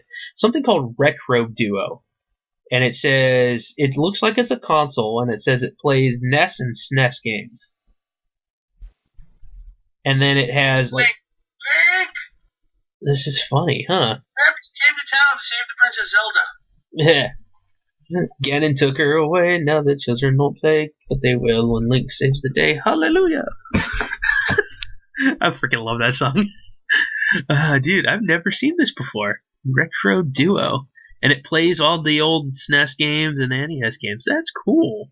That's kind of like, yeah, I think I've seen... There's actually a RetroGen adapter sold separately to make it compatible for Genesis games. Oh, dude, that's cool. So you have one thing that will play them all. Does it play the Japanese version of Super Nintendo games, which was called... How was it called? The Super Nintendo game? The Super Famicom? No. Yes, that! Yeah. Super Famicom. Yeah, I'm guessing... You can actually convert your Super Nintendo to play Super Famicom just by, filing off those little knobs on the inside of your Super Nintendo. No. No idea. Seriously, that was the only thing that prevented you from playing them. They put two little plastic knobs that the Super Nintendo molded their games around that the Famicom didn't. Huh. To prevent you from buying Japanese games. But if you just got rid of those two little plastic knobs on the inside, the games fit perfectly in play. Wow. Huh. Yeah, Amazon... I know, the shit you learn, right? Amazon Prime has the Retro Duo thing right now for $59. Huh. Well, they're selling it here for $49 on eBay. Yeah, that's buy it now too, which is good. But yeah, again, it's new too, huh? See, it does play Super Famicom. Yeah, and they actually have their own Zap gun too that you can buy too on through different things. I'm just looking at it here too. That's funny, man. That's a trip. See, the fun part is then you're gonna have to figure out how to like with this one at least they have it where you can do the. I'm assuming it has it to where it has the ports where you can plug directly into it, and then you can go HDMI. But the fun part is if you have the old retro cartridges, you got to find the adapters. You have to buy extra adapters and shit so that it can change from the old connectors. Because the old Nintendo I think was like it was like a screw-on thing to the cable port of your TV. And then, so I'd have to figure out something like that too. Shit. There's a lot of fucking Retro Duo shit here. Look at that. Like Retro N, Retro Bit, Retron 3, 3-in-1, Retro Consoler. What? Yeah. Say that. Shut up. That's funny. This looks really interesting. What is this one? Okay, new Retro Duo portable handheld console. Literally shows someone playing a fucking Super Mario World game on a handheld. Nice. Yeah, they have a thing called the Retro N, which is the 3-in-1 for the Genesis, the SNES, and the NES. That is crazy. That makes, that's the thing though. They've been making these like bootleg consoles for a long time now. Yeah, so Atari. These games are still viable. Yeah, and now finally, I mean, Sega's kind of had their thing too. Now Nintendo's finally getting back into the act. So Atari had that one with the bunch of old games. So, but I mean, Atari had 101, Genesis I think had 80. Yeah, and Nintendo only has 30. Yeah, so I mean, it's funny to me because it's like, I mean, I understand because from the licensing factor. Like, there's certain games that you can't put on there because you didn't own the rights to it. But, like, so I'm guessing there's, like, no LJN games. I mean, so things like that. It's probably here. Let me look at the Nintendo, the classic, whatever, Nintendo classic thing, whatever this new one is. Or whatever it's called. Nintendo, whatever. What the hell is this thing called, this new one? Wow, they actually had Atari Flashback 5. So apparently they've been making these for a few years. Let's see, Nintendo Mini, whatever this thing is called. Nintendo Mini. Official site. What are we doing? Which games are on this thing?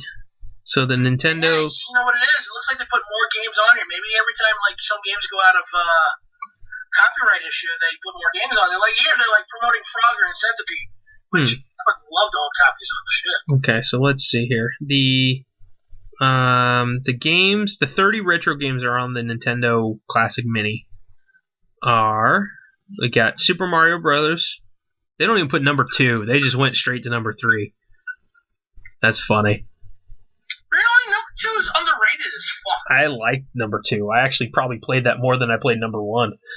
Number 3 is the best, though. Oh, no doubt. But yeah, number 2 was... Raccoon Tail, Tanukita suit, yeah. Frog suit, come on. Yeah. Come on! Number 2 was fun because it was basically a blatant ripoff of some game called Doki Doki Panic. So, legitimately straight up ripoff. They just reskinned the whole damn game. That's funny. Let's see, The Legend of Zelda original is on here, Donkey Kong, Mega Man 2, Pac-Man, Final Fantasies original, Metroid original, Kirby's Adventure, Castlevania, Ninja Gaiden. Oh no, Mario 2 is on the list. It's just down further. They're not. They're Ninja not. Gaiden's on there though. Ninja Gaiden is, yeah. Dude, they got some legit games on that. Yeah, some of them they do. Dr. Mario, Punch Out. Instead of Mike Tyson, it's Mr. Dream. So they can't get the license. Turn him into a white guy. Basically. But he's still Soda Popinski. Yeah, Balloon Fight, Donkey Kong Jr. Damn. The very, very shitty side-scrolling adventure of Link, Zelda 2. Sorry, I didn't hate that like other people. Yeah, Excite Bike, Ice Climber, Kid Icarus. Oh fuck, I need this system. Yeah, Double Dragon 2, The Revenge, Bubble Bobble. I like those games, dude. Bubble Bobble was fun. I was a puzzle guy. Double Dragon was the shit. Double Dragon was cool too. Tecmo Bowl, the original Tecmo Bowl. Oh god. Castlevania 2, Simon's Quest, Mario. I'm popping like a vintage video game boner right now. Mario Brothers, the original one, the arcade one, where you're just messing with the turtles and shit coming in and out of the tubes. Super C, I don't know what that one is. Looks like Contra, possibly spin-off or something. No, I think that was the Contra, just called Super C. It was Super Contra. Oh, okay. Galaga, which again was on the Atari, so whatever. Star Tropics, That looks familiar just from the picture. Ghosts and Goblins and Gradius looks like a space adventure game. Uh, dude. I mean, it sounds cool. I mean, it's got a lot of cool games on that list, but again, there's other games that were out there, obviously, that again, I don't think any single one of these was LJN. So, I mean, again, granted, if you watch the Angry Video Game Nerd, I don't know if you've ever watched that. He basically shits on LJN because they basically turn every movie into like a shitty video game. So anything like Jaws or The Karate Kid or whatever type Back to the Future, like any movie that was converted into a video game for the NES was probably done by LJN, and most of them were pretty bad. But I figured there would be none on here only because of the licensing. Probably. See, I'm looking at the Atari one right now, and there's 3 that really stick out to me: Asteroids, Centipede, Space Invaders. Classic stuff. That alone is worth the set. Classic. Yeah. Don't you think? Yeah. See, I don't know, the Genesis one. That's the fun one. I'm gonna look at the Genesis one. Frogger was always fun for the Atari too. And you know what? The Atari Flashback actually comes with paddles, the rotating paddles as well as the joysticks. Yeah, sweet. That's cool. Oh man, I want to see. I gotta get this. Holy shit. Let's see. It's plug and play, man. I love that. Yeah, that's the best part about it. Item details. Let's see. Oh, there. I gotta look this up. Sega Genesis Classic. Sega Classic. Okay. What's in the box? That's hella funny. What's in the box? Game rants. Let's see. Did they actually put all the games on here? Oh, and they did one for the Mega Drive Portable as well. They did a like that looks like the old what was the Game Gear? That's what it was called. The Sega They did one of these for the Super Nintendo or the Game Boy or the Game Boy Advance. Jesus Christ. Let's see what's on this list. So for the Sega Mega Drive one, the classic one. Let's see any good ones that come out. Altered Beast. That one's that alone's worth it. Let's see, Comic Zone. Oh God, why didn't I buy? I could have bought these. Yeah, Comic Zone. I had a broken copy of the game.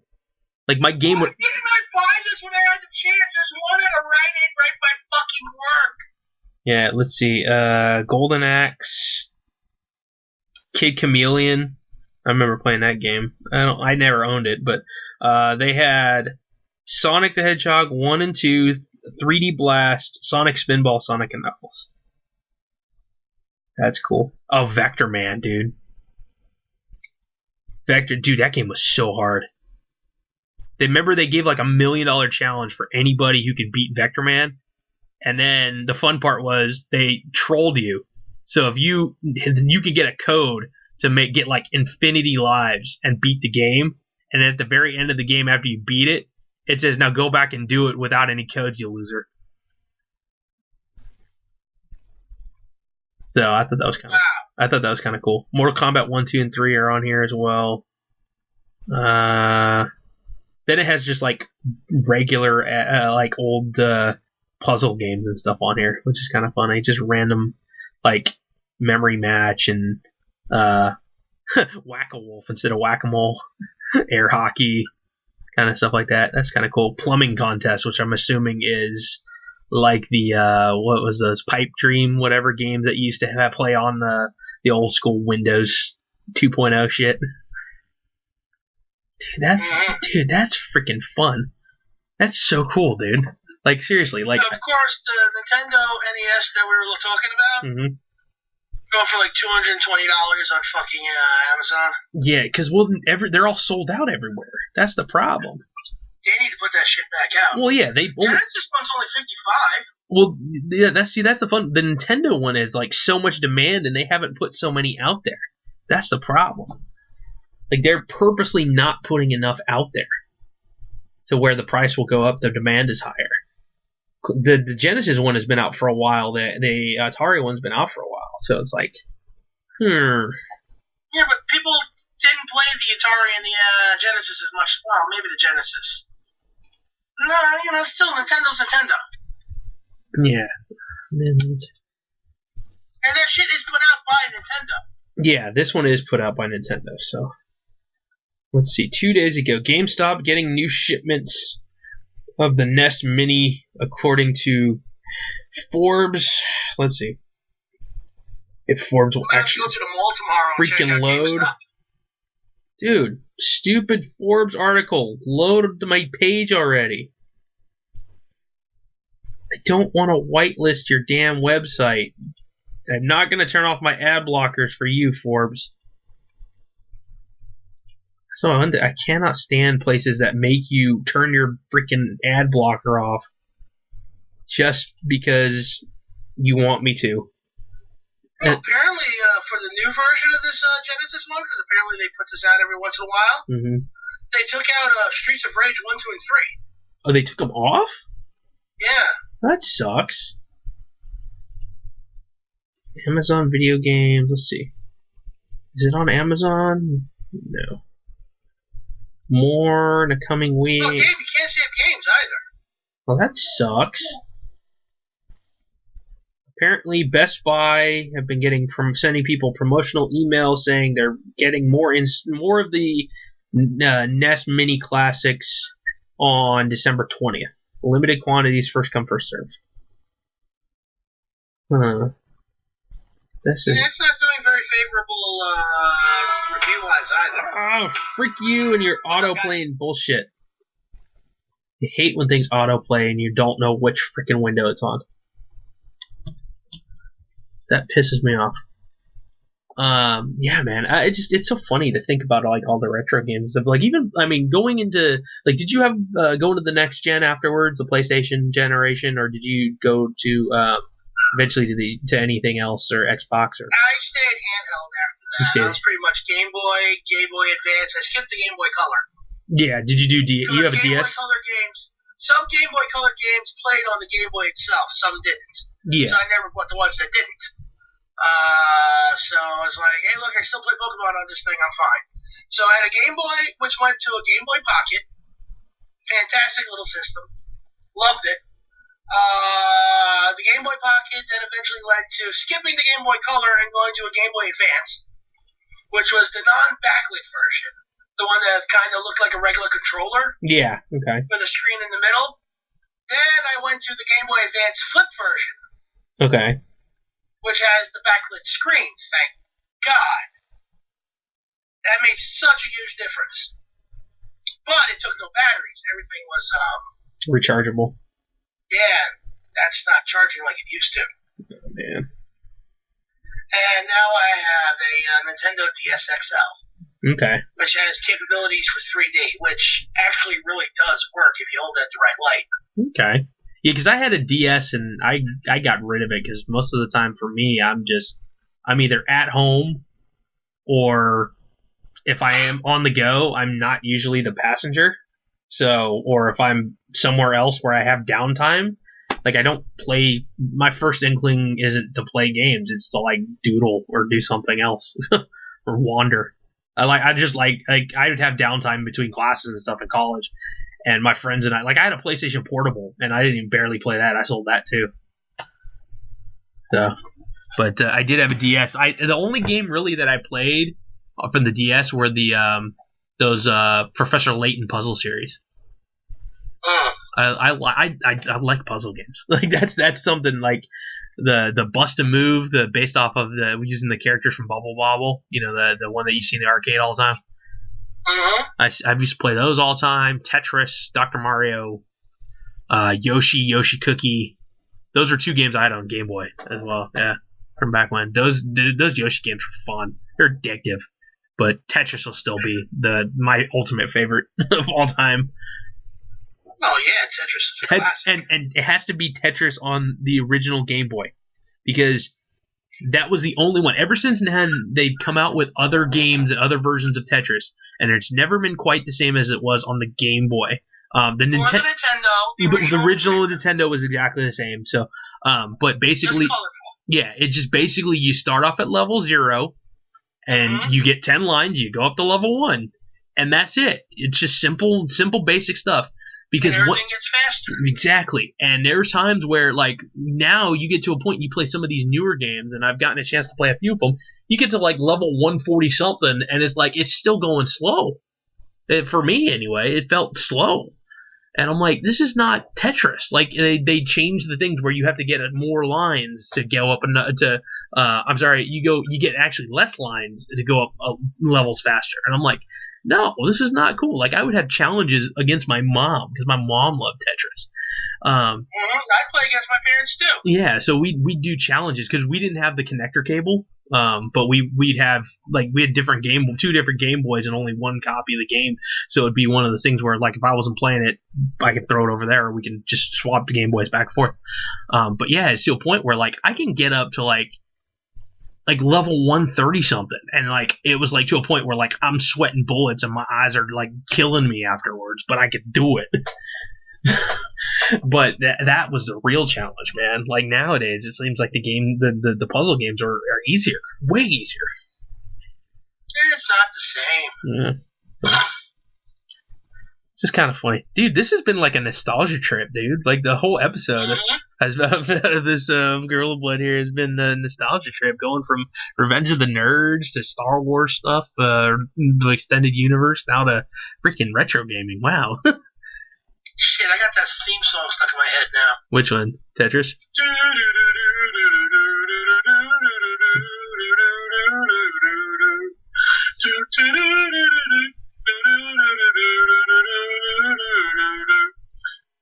That's awesome. It's a good fucking song. Yeah, no, it was catchy. I'd always pick that song. Yeah, no matter what. Yeah, I never played the other ones. I maybe listened to for a few seconds, and it's just, yeah, not the same. It's not the same unless you're playing that music. Yeah. It was always that music. Yeah, man, that's so funny. Ah, dude, such a trip. Yeah. All right. Well, shoot. Let's end it on a happy note, dude. Retro happy high right now. Shoot, dude. All right. So, if you're listening to this, probably through YouTube, hit that subscribe button so that every time we do a new Gorilla Blood show, that you get the update. Yay! Also, horrorsonline.proboards.com if you want to follow us along with our DB December stuff, or join us for are we going to do Jaunty January? Is that going to be a thing? I don't know yet. Maybe we'll do that like a weekend. Okay. Yeah, Jaunty January, we're talking about doing comedies. But sooner or later, I mean, hopefully next year we'll do Animation August. I think we do an animated August. Yeah, that'd be cool. That'd be a fun one to do. So, yeah, we don't have one for every month, but it's usually just the second half of the year, at least for now. So we're kind of coming down to the end here, but hey, you can always join us over there on horrorsonline.proboards.com and just talk whatever. The wrestling stuff. We're in there. Scott's on there more often. He's a moderator, so I'm usually mostly doing these movie things. I work there. Basically. And then Scott's got his Instagram, ScottNDX, at ScottNDX. Yes, it is Scott NDX. Yes, so yeah, go like his stuff, and was Two Fat Guys NYC, him and his buddy Tomas doing the eating food, which you haven't done lately, so I gotta call him and see where yeah, eating food, taking pictures, making y'all jealous. Damn Skippy, you eat some good food. Yeah, and then Gorilla Blood Radio is on Instagram as well, so ads up on there. If you're in New York, look up Dunwell Donuts. Dunwell Donuts. Nice. Okay. All right then. Well, shoot. More than likely, if we're doing another show coming up for next week, or quote unquote this week, since we're running behind this with our tapings, it should be hopefully up around, I don't know, the 23rd or so, right before Christmas Eve. So hopefully we don't have to say, oh boy, I know Christmas is coming. The goose is getting fat. You apparently. Jeez, I can't believe it's almost the end of the year already. I know, dude. It's pretty Where the crazy. fuck did time go? Yeah. So Christmas Eve being on a weekend. Yeah, we'll try to I get. know, I'm working. Yeah, it's very weird, dude. It's very weird to have Christmas Eve be on a weekend, and then New Year's. Also. New Year's Eve is the following weekend, so it's like, damn it, man. But the cool part But about you know what? I actually got New Year's Eve off. They did not put me on the schedule for some strange reason, so hey, I am not going to argue with it. He's- Like, oh, well, you go to them. You put on the schedule. No. he's like, No, thank you. you going out doing a game night or a movie marathon or something? I'm probably just going to watch a shitload of movies at home. Right on. Yeah. I have a feeling that's probably going to end up happening, just hanging out or doing something, maybe a game night or something. So, I don't know. But yeah, that should be fun. So yeah, we'll hopefully everything will be good to go, and we'll get our shows done during the week so that they will be up for the weekend and not have to try to record something like haphazardly last minute on like December 23rd or like New Year's Eve. So, all right, well, Right now. yeah, we'll get them done. We'll do our shows on the Thursdays or the Wednesdays or whenever the hell during the week we can get them done. So, all right. Anything else, Scott? Wiggy woggle, wiggy woo. Okay, I have no idea where that's from, but that sounded funny. You want to tell me where that's from, or is that just something that you just said off the top of your head? Stew on that. Okay. All right. I have no idea what that means, so whatever. I can be guessing all day. I never get it. Nope, and you're not supposed to. Okay, good. All right then. So for Scott NDX out there in New York City, I am Daniel Correa. Possibly one of the last times I'll be here in the Bay Area. Woo! Yeah. All right. Guerrilla Blood Radio. Good night. You want to say something funny before I hit stop? No, we're fine. Okay. Bye.